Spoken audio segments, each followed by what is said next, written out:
看来皇祖母不是要拉着孙儿聊家常，是有重要的事情要跟孙儿谈吧？是啊，哀家要告诉皇上的是关乎大清朝的国计，你可要冷静的对待。你还认得这个吗？当然认得。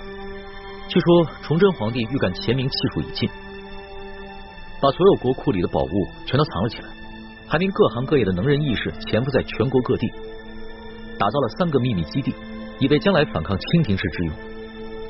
为了让后人找到这个宝藏，他命能工巧匠打造了这个铜匣，还将藏宝图和潜伏在全国各地奸细的名单放在这个铜匣之中。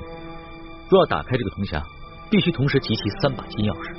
这3把金钥匙呢，第一把是在台湾的郑经手中，第2把是在乾明余孽李定国手里，还有1把是在吴三桂手里。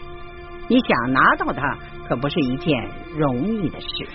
皇祖母请放心，孙儿一定会得到这3把金钥匙，铲除乾明势力，把铜匣里的藏宝图为我大清所用。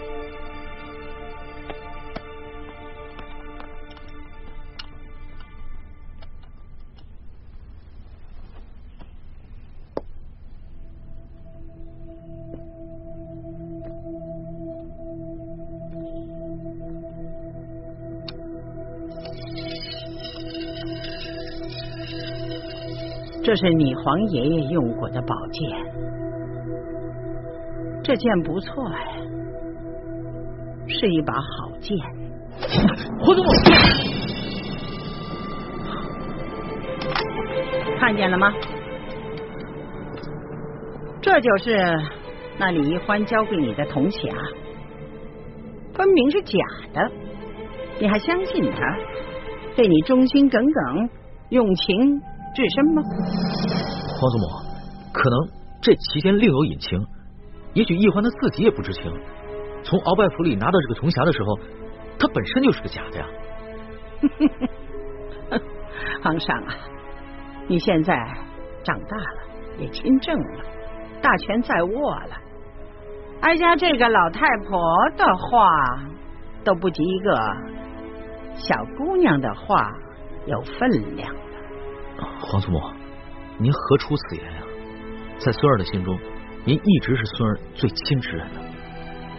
唉，皇上不必这样哄我这个老太婆开心了。